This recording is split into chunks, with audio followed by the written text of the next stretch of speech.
Hello everybody, it's your boy Meteor Kaiser here, back again with another challenge run. Today we're going to be jumping into Final Fantasy IV. Wow, we're going down the timeline finally. I'm not going to keep up with this specifically, but at least probably through the Pixel Remaster I'll probably go in order, then I'll jump around, pick whatever games. But anyway, we're going to be doing a Cecil only solo run today. Keeping things relatively simple, I would like to say. This is an interesting run, definitely, but we'll get into more of the details as we go. But of course, the rules are literally only I can use Cecil. We're going to have a lot of battles where your party members like to live in this game, right? There's a lot of healing that goes on that's not under your control. The whole concept of fountains or revival churches has been disbanded in this game, at least specifically. If you go to an inn, your party goes from 0 HP to full HP. So we're going to be healing a lot with potions, but we'll get more into the details as we go. But yeah, that's very simple premise, at least behind this run. Just one character. We've done plenty of solo runs in the past, but this is going to be slightly different because of just how story driven this game is and how it's not really going to be class dependent, it's more individual dependent. But enough of that, let's just jump into it, shall we?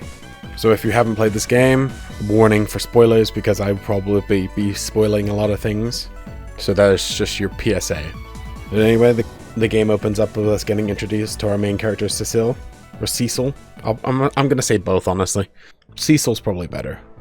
We learn that he is the captain of the Red Wings in the service of the Kingdom of Baron, and he is a Dark Knight. He's done a lot of questionable things in his career, and he starts to question his allegiances at the beginning of the game. And through that process of questioning his allegiances, he actually does get kicked out and given one final mission to deliver a bomb ring to the City of Mist. And if that doesn't sound ominous enough, I don't know what is. Tagging along is our companion Kyne, who is a Dragoon.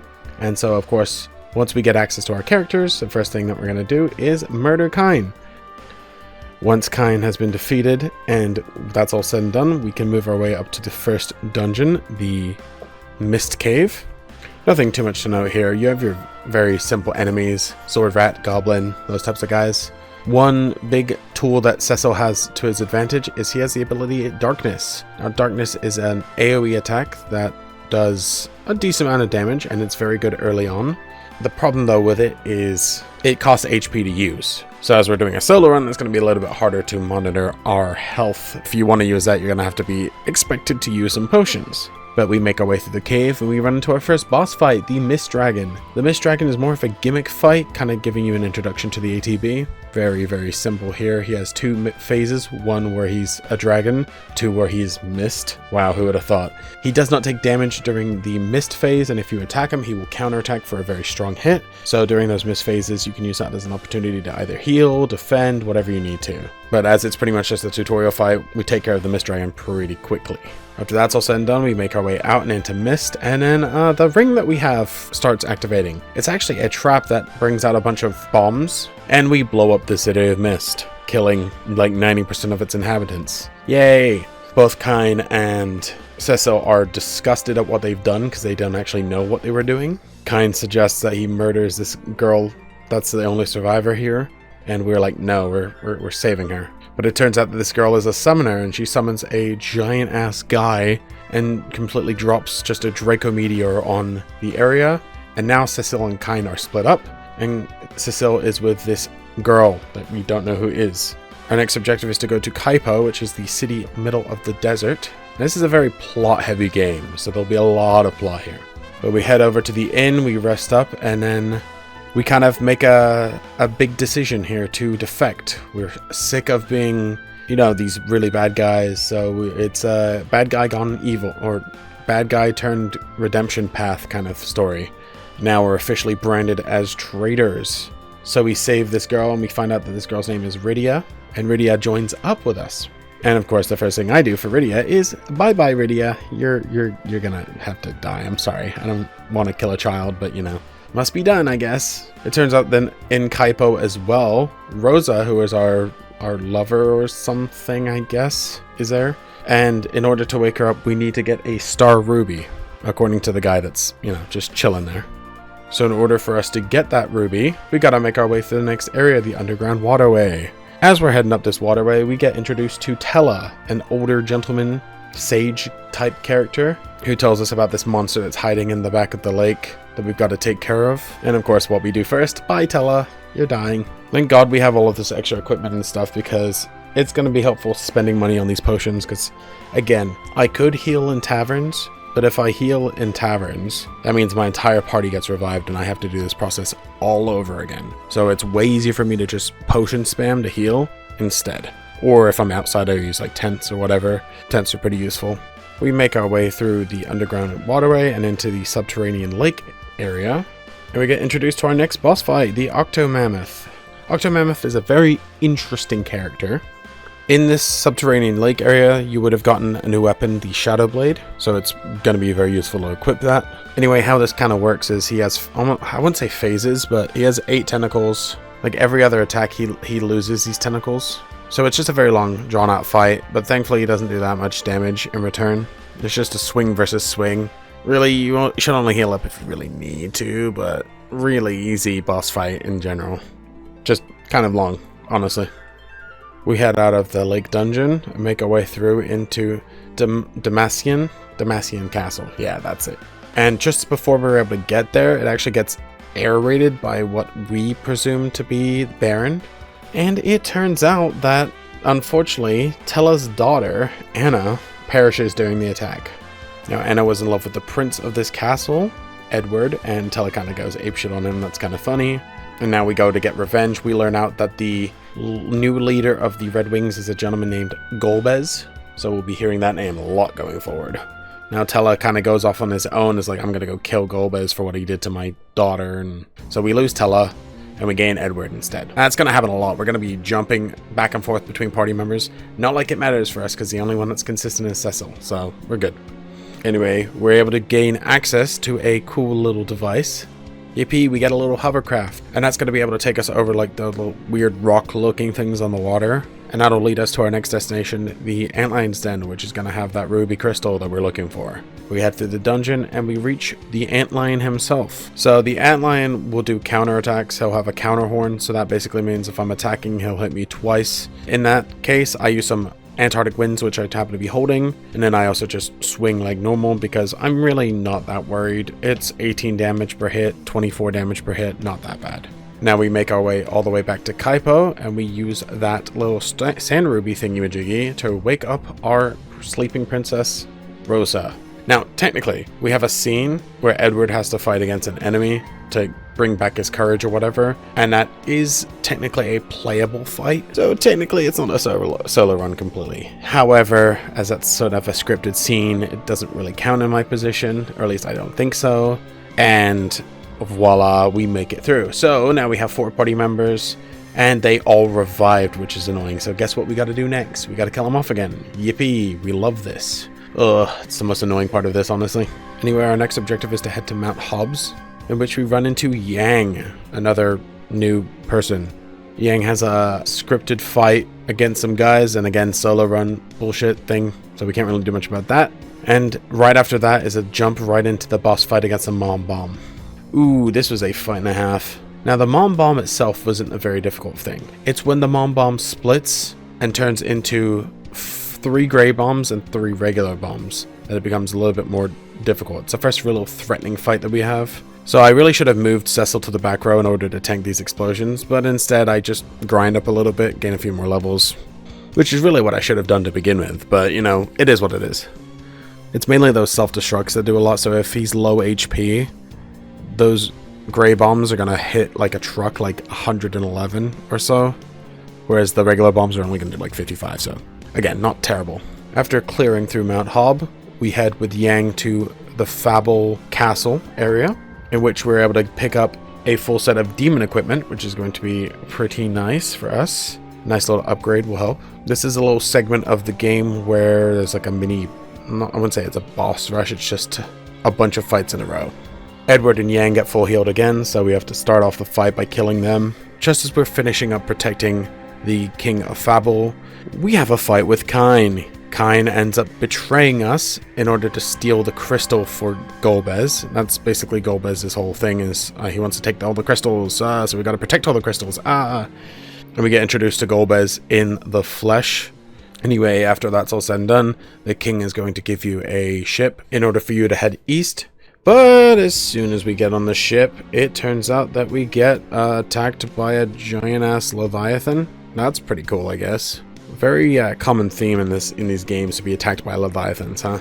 But we wake up in an unfamiliar area, and we are completely alone. We all got split up. Turns out that it's actually Mysidia. Mysidia was the name of the place that we attacked in the opening scene of the game. So let's just say I don't think the people here like us very much.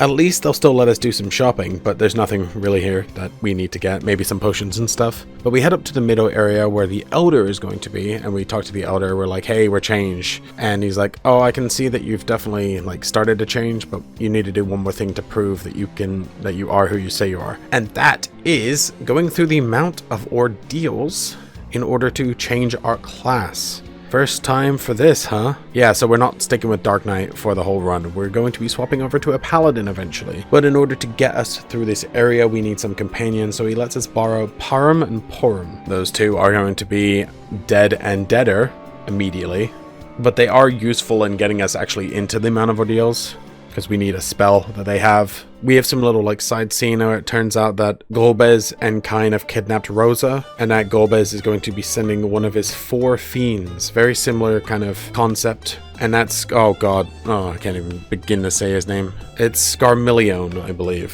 He's also known as Millen in some versions, so I might just call him either or. He's one of the elemental lords specifically, not fiends. Slightly different, but same sort of concept. So we're gonna have to fight against him eventually, I guess. As we're going through, Tella decides to show up and meet up with us, so that's cool. He gets the death treatment. This is kind of when these enemies start getting a little annoying, because guess what they have? Our favorite thing. Some of the zombies have stuns. So yeah, I might not be fighting against these guys as much.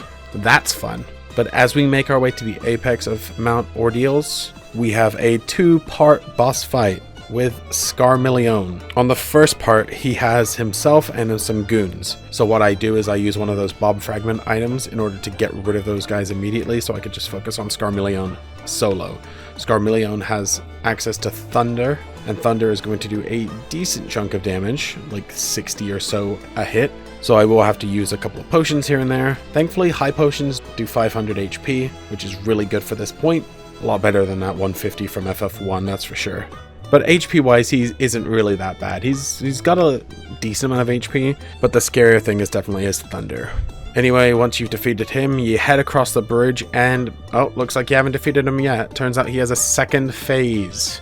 This phase is way easier. He pretty much only has the ability to poison you and hit you for normal damage. Yeah, his normal attacks do 1 damage. It's a back attack, so we get put in the back, so if I wanted to plan around that, I could have had my unit, I could have had Cecil in the back and then moved him to the front. However, I think this is fine. After that is all said and done, our next fight is against ourselves. Ooh, how mysterious. Nah, it's like some weird cave or whatever where we meet our dad or something. He says, hi son, or whatever. Yeah, no, this is an unwinnable fight. You've just got to guard. That's it. Guard for a few turns, and you get access to the Paladin class. Now, one thing I didn't realize straight away, and I didn't realize until my second attempt at this, yeah, you get reset to level 1.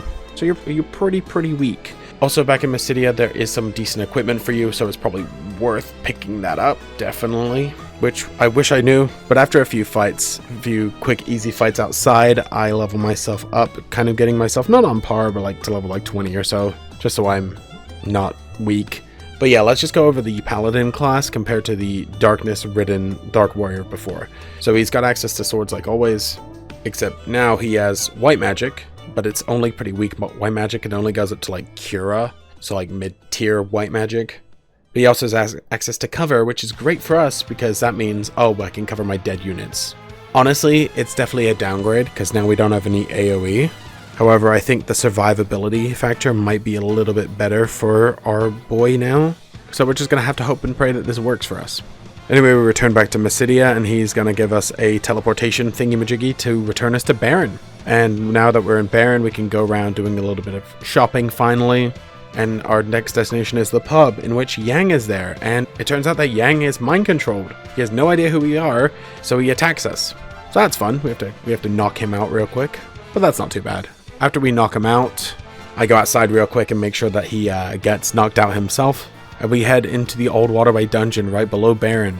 This is a pretty easy area. There's just a lot of like hidden chests and stuff, hidden walkways. Just make sure to grab everything that you can. And once you're out of here, you're going to be directly in the Baron Castle and against, oh my god, the first major roadblock of this game, I think. This fight took me a few minutes. We're against Baigan. Okay, so Baigan has himself, and then he has his left arm and his right arm. His right arm has an ability called Blood Feast, and that basically absorbs HP from you. Nothing terrible, but it's a little annoying. His left arm is worse though. It has the ability of Constrict. So we need to make sure we're taking out that left arm. The problem is if you take out both his left arm and his right arm, he regenerates both. So we can't let him regenerate both, obviously. So we just gotta knock out the left arm. After a few attempts and a lot of grinding later, because this was definitely a roadblock for sure. I had to get a few levels up because, man, I was just not doing enough damage to him. After that pain in the ass fight is over with, we move into the middle of the castle and we find out that the king is actually not the real king. I think the real king's been killed ages ago or something. I'm not entirely sure, but I'm pretty sure that's what it is. But anyway, he is actually the second of the 4 elemental lords, Cognazo. Now, Cognazo isn't terrible, but he has a few abilities. So he has haste, which of course increases the amount of attacks. He has tsunami, which doesn't actually do that much damage, but it still could be pretty scary. And then he also has the ability to go into turtle defense mode, and that will restore HP each turn. So again, it's just a lot of patience and just healing up after he tsunamis if you need to. But it's really not too bad. It's just a very painstakingly long fight. After the fight's done, Sid, who is an airship pilot guy, joins our party and gives us access to an airship, which is cool. Yeah, pretty much same stuff as before. So we have him, we have Yang, and we have Tella in the group. And we run into Kine again, and Kine's like, hey, if you want Razorback, you're gonna have to go to Troya Castle to get the next crystal. We're like, alright, I suppose we can do that. Trade a life for the crystal. We head over to the top left of the map to Troya Castle. That's actually where our boy Edward is at. Edward must have something happened to him, so he is in disrepair, but you need to make sure that you talk to him, because if you don't talk to him before you go into the next area, it's gonna be kind of harsh on you. Troya is basically like, hey, we'll give you the crystal if you can defeat the elf that's been plaguing our lands. So we go into the little magnetic cave, and the thing with the magnetic cave is you can't use any items that have metal in them. So that means I equip Cecil with a bow, and then I get rid of all of his knight armor and put on like a feathered cap and leather armor, basically.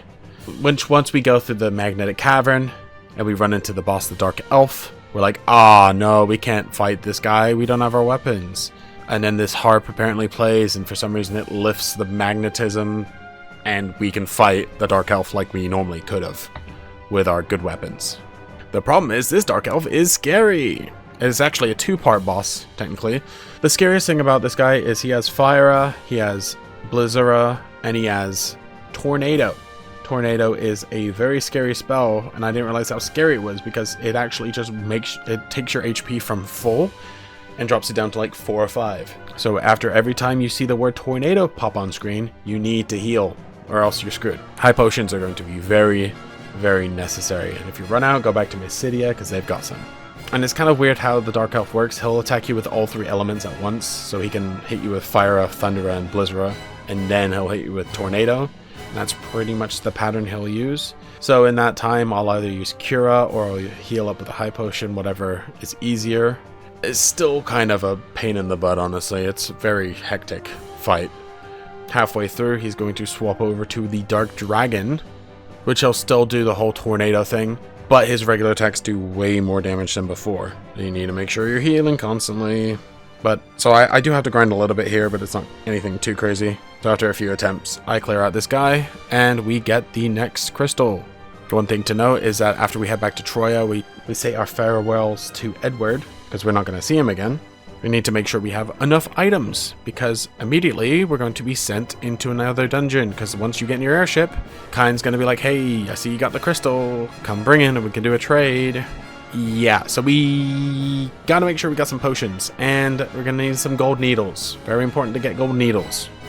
because we get transported to our next dungeon, the Tower of Zot. We're going to be here for a while, folks, so just be prepared. This is a very long tower. It's going to be... They kind of reused this asset in this game a few times, and I don't really like it. So get used to this kind of dungeon-looking thing. About 90% of our way through this little area, we run into our next boss fight. That's going to be against Cindy, Mindy, and Sandy. This is a 3-parter fight, and you need to kill them in a certain order. Well, more like you need to kill one of them in a certain order. Because the middle one, Cindy, actually has the ability to bring back the others back to life. So their whole gimmick is that Cindy will full heal and reflect attacks, and that the other two will bounce those attacks off of Cindy. And then, so I guess Mindy is the mage, and then Sandy is the buffer or something, I think. So you need to take care of Cindy first, or else she's just going to res everyone else up. But honestly, the fight itself is pretty easy. Besides from that, it's a gimmick fight. That's all it is. The next fight isn't a gimmick fight. Oh man. So after clearing that, we head up to the roof. Tella has an epic scene where he uses Meteor on Golbez and supposedly kills him at the cost of his own life. And then immediately into that, yeah, no, he didn't. Golbez is just really, really strong. But at least we break the mind control that apparently was on Kine. So that's cool. It's good to know that he wasn't actually doing that on purpose. Golbez apparently likes to mind control people, which is also cool, I guess. But Kine wakes up, and now we gotta kill Kine again. We run through, protect Rosa from the guillotine. She joins our party, and now we have 5 people that we can't kill yet until we get into the next fight, which immediately happens against Barbaria, who is the 3rd member of the Elemental Lords, the Wind Lord.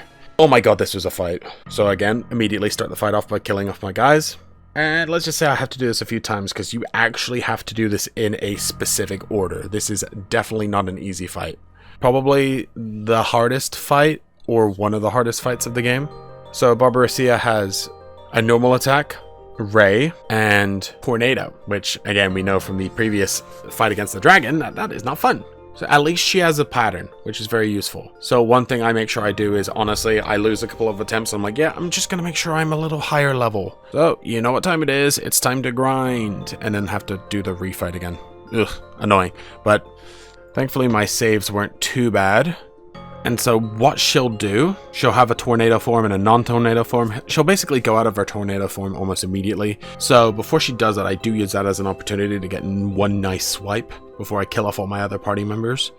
And again, her pattern is tornado, Ray, and what Ray does is it slowly, gradually stones you. So after 4 hits of that, you'll get petrified completely. So basically what you've got to do is high potion after the Ray, and then attack if you're not in the 3rd stage of Petrify. And if you are, you Gold Needle instead. And then just repeat. Don't break that cycle, just keep doing it. You got to make sure you have enough high potions and Gold Needles. And eventually with enough time prep and effort and just patience, we make it through this fight. God, that was a nightmare. Alright, and after that, we're finally back in Baron. And Kine gives us a Magma Rock. And that Magma Rock is going to allow us to reach a new complete area of the game, the Underworld. Now, it turns out that there's more than just 4 crystals that Golbez has to collect in order for him to, I don't know, whatever he's planning on doing, destroying the world or something.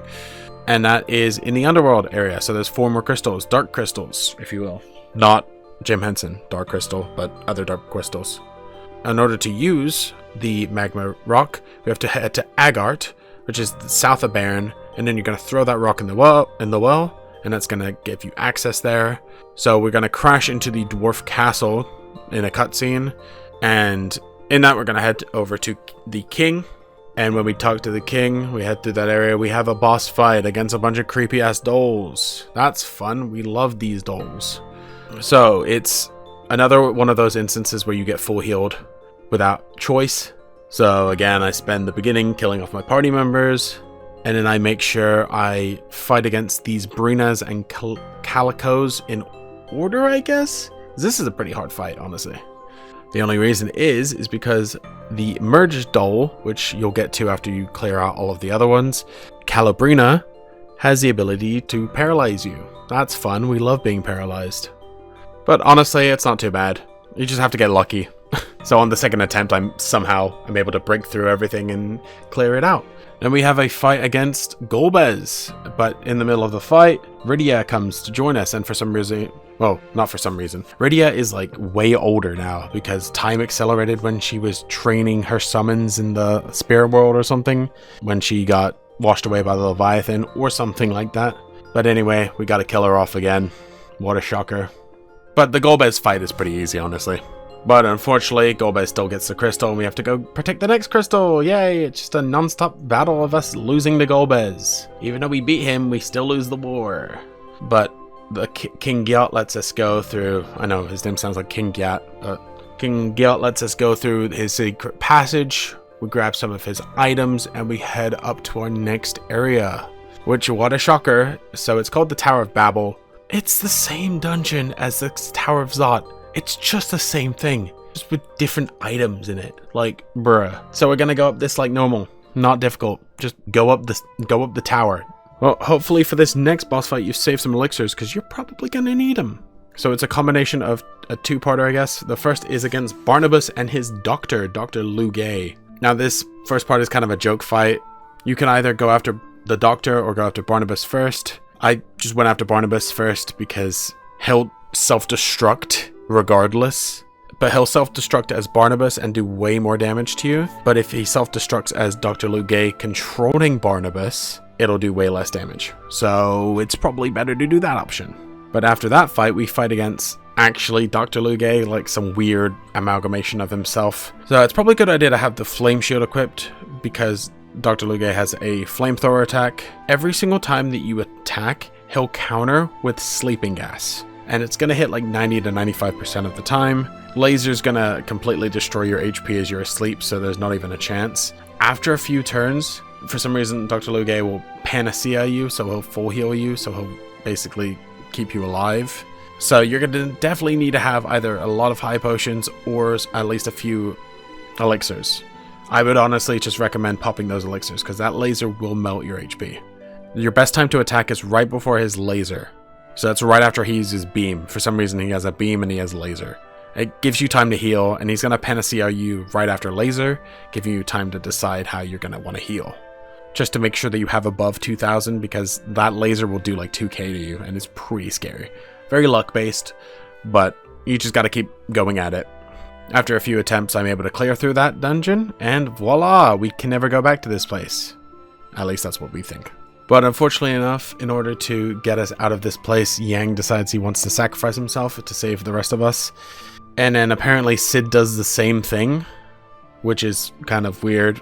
So yeah, now we're down a party member. We're just down to Kine, Rydia, Cecil, and Rosa. And of course, again, they full heal us. What a shocker. So we've got to kill them again.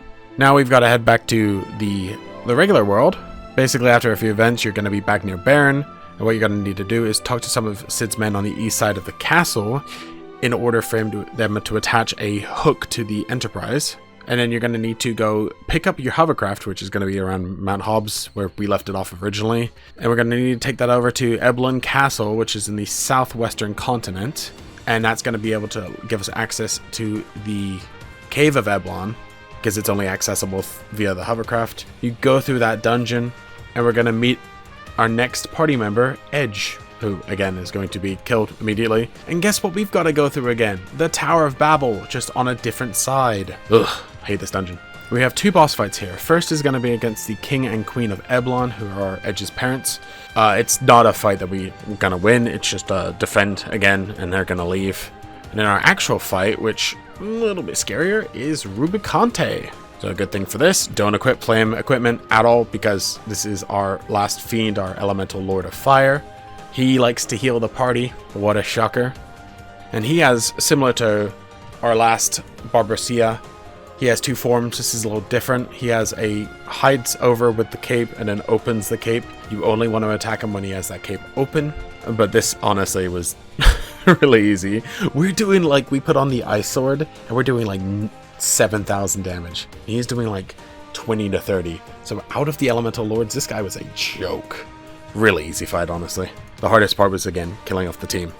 Anyway, after we've taken care of him, we head back to the Dwarven Castle, and the Dwarven Castle guy's like, hey, you're gonna need to go to the Sealed Cavern. And we go to that Sealed Cavern. That's a pretty cool area. We have access to the whole map now, so we can explore anywhere else that we need to go. if there's any items that we want to buy at either the towns of like Tomra, or if we want to go to like the Sylvan Cave. We have a few optional dungeons here. There's a Sylvan Cave, and then there's this Cave of Summons. Very, very difficult enemies here, honestly, at this point.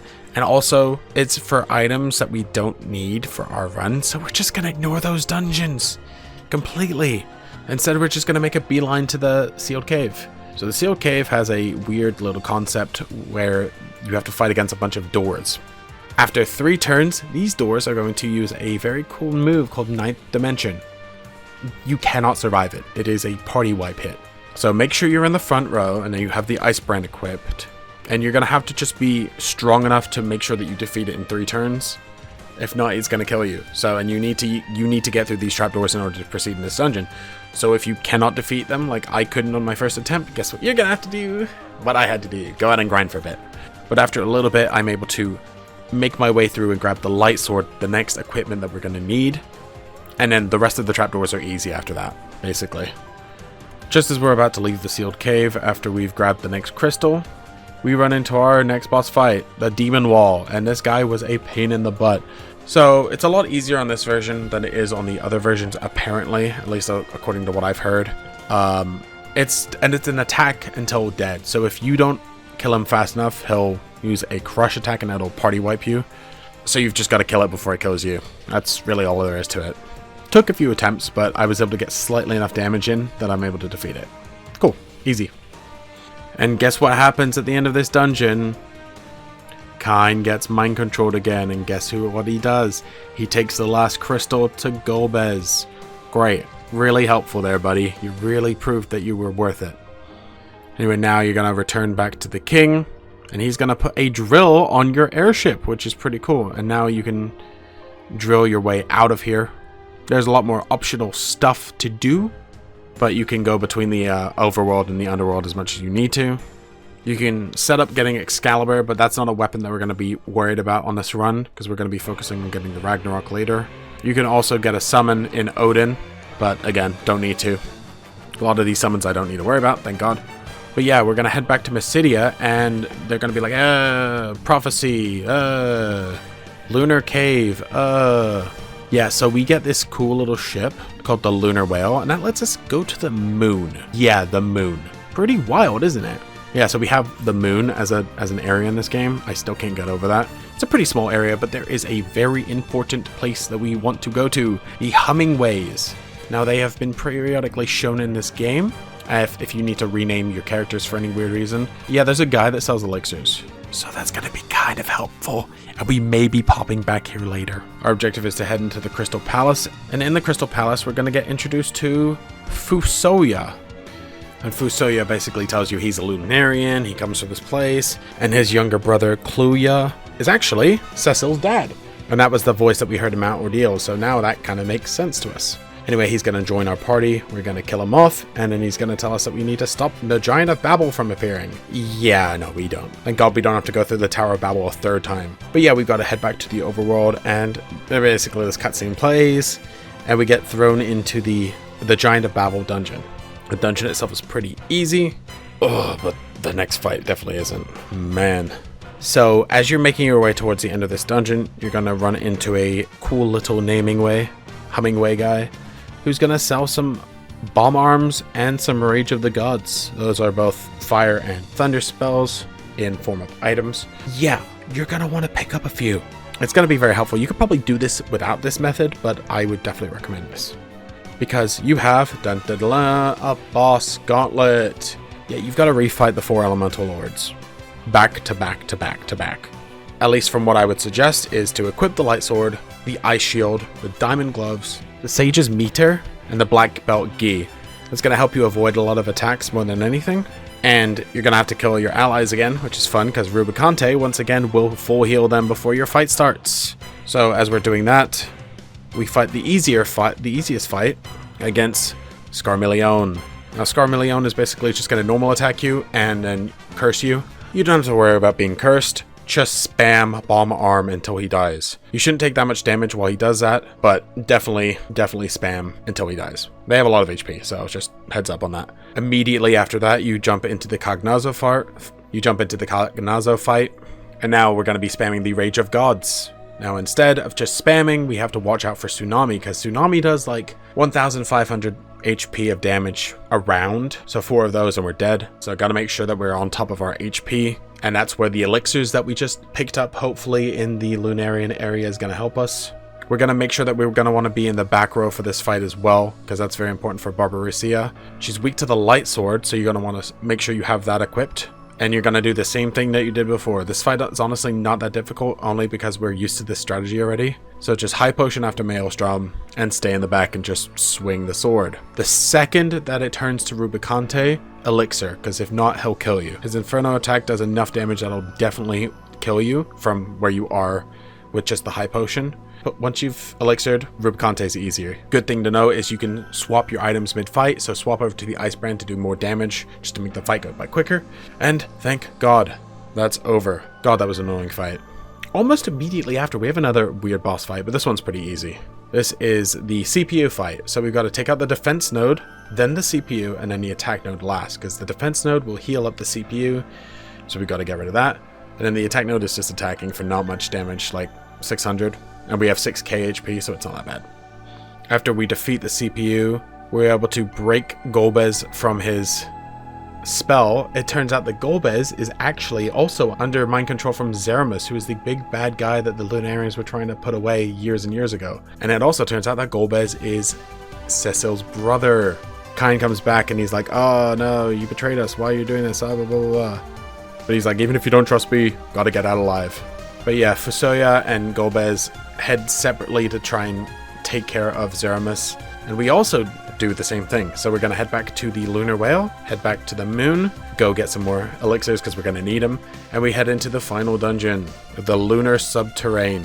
Very long dungeon and a lot of equipment that we can get here, a lot of hard enemies. I'd recommend equipping the Ogre Killer here, at least to deal with some of these giant warriors, because they do a lot of damage. But we're going to take this as an opportunity to get ourselves up super high leveled. AKA, we're going to hit cap, just because I don't trust anything. The real thing to make note of in this is we're going to get access to Crystal Armor, which is the best that we have for the rest of the run. And also, there is a fight against Dark Bahamut. Now, we skipped regular Bahamut, but we're going to need a fight against this guy in order to get the best weapon for us, which is going to be that Ragnarok. Now, I do get pretty lucky in this boss fight. I'm able to dodge the first Mega Flare, and after that he's just going to use Flare. You basically got to reset this until he does that. I mean, you could probably get away without it, but the Mega Flare will do a crap ton of damage. If you can avoid it, you might be up shit creek without a paddle. But we avoid it, and then he's an easy fight from there. So we take care of Dark Bahamut, and we move our way through the rest of the dungeon. And then the rest of my equipment should look like Ragnarok and then the crystal stuff. And then the Protect Ring, because that's pretty useful.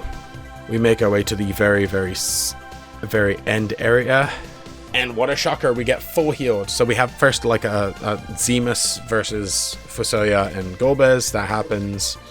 Golbez and Fusoya beat Zemus, but it turns out, oh, it's Zeramus is the real boss.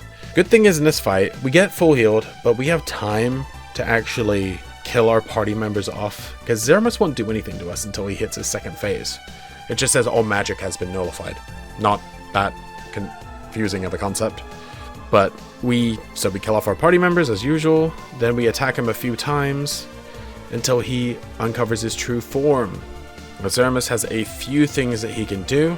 He has Black Hole, which will nullify all magic. He has a Big Bang attack. This isn't DBZ, Jesus. Which will do about 1,500, 2,000-ish. And then he has Flare, which, again, does about 1,000. We have 9k HP. We're doing like 4,000 a hit. I have plenty of elixirs. So this is just a very nice, easy way of getting out of this game, you know? I think the last hardest fight was definitely those 4 fiends. This is pretty easy of a boss fight, honestly. I have like 30 elixirs. I spent a lot of money, and I also grinded enough to get a lot of money. Hitting cap was probably not necessary, but it was also just easier. It's like, it was not a challenge run of low level, so I just went with that. But yeah, this was definitely a longer run. My recording's at over an hour, so this is definitely going to be a little bit longer than we're used to. But again, it is a longer game. A lot more story-based, for sure. But yeah, no, this was definitely a really fun run. It made me have to do some like actual thinking, especially with the Barbaria fight, and then the Four Fiends fight, and then even like the Dr. Luge fight. A lot of difficult fights here, but overall this wasn't that bad. It was just a lot of... It was honestly more annoying having to killing off my party every time they got healed by some outside force. Had to always check my team just to make sure, are you guys dead yet? Are you guys dead for real? But yeah, no, thank you guys so much for watching. This is really fun. I will see you guys in the next challenge run. As always, I've been Media Kaiser. Peace!